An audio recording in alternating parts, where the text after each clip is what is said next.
Displacements of 31 million ethnic Germans from East Prussia, Danzig, Eastern Europe, Russia, and the Balkans continued long after World War II. The displacements occurred in three overlapping phases, the first of which was the organized evacuation of ethnic Germans by the Nazi government in face of the advancing Russian Red Army. The second was the disorganized fleeing of ethnic Germans immediately following Germany's defeat. The third phase was a more organized expulsion following the Allied leaders' Potsdam Agreement, which redefined Central European borders and approved expulsions of ethnic Germans from Poland, Czechoslovakia, and Hungary. Poland and Russia were the primary protagonists as they wanted retribution for what the Germans did during the war. Surrounding countries also pursued the ethnic cleansing mandate. This was followed by mass resettlements of Slavic ethnicity starting from the west side of Russia, systematically moving westward, filling the population vacuum. German government estimates are that the death toll resulting from flight and expulsions ranged between 2 to 2.5 million.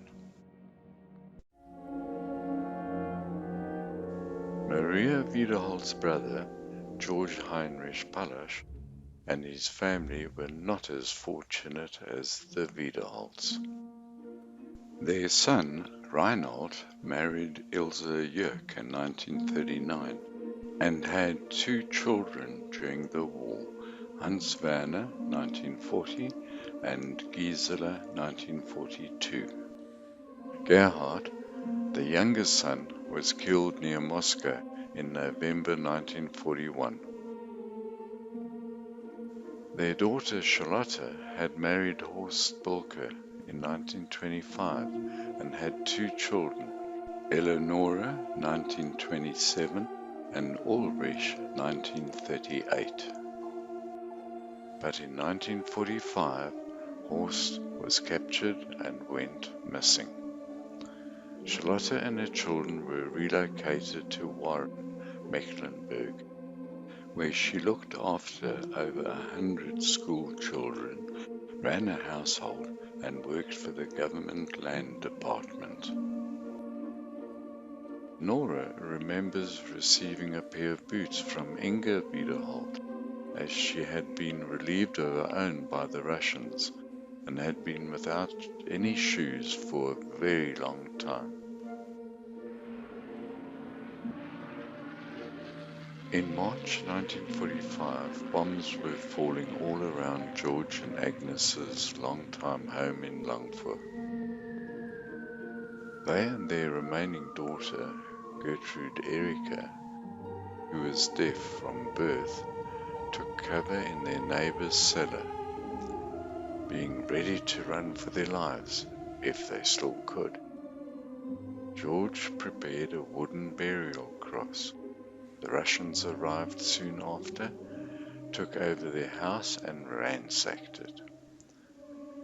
They were woken up, interrogated and searched each night, the Russians in the process taking whatever they could.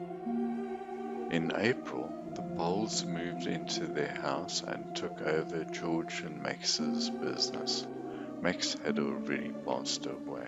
They paid George the equivalent of 3 loaves of bread a week to work in the business. Food could not be bought nor stolen. By May, Agnes lost weight, became weak and developed a terrible cough. In September, George's legs became swollen with open wounds, developed diarrhea, and in December he was buried in a grey blanket at the age of 77. Agnes followed the same fate and died in January 1946 at the age of 72.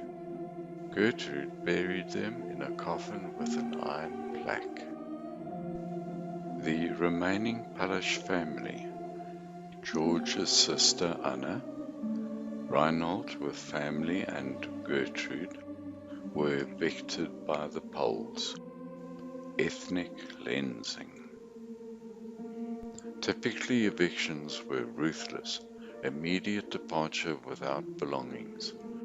They found their way to the northwestern area of Germany, that is, Flensburg, Saartrop and Hamburg. Many years later, Reinhold's son, Hans Werner, feels that they were lucky, and Reinhold managed to retrieve a painting of George from their family home in Langfuhr, Danzig.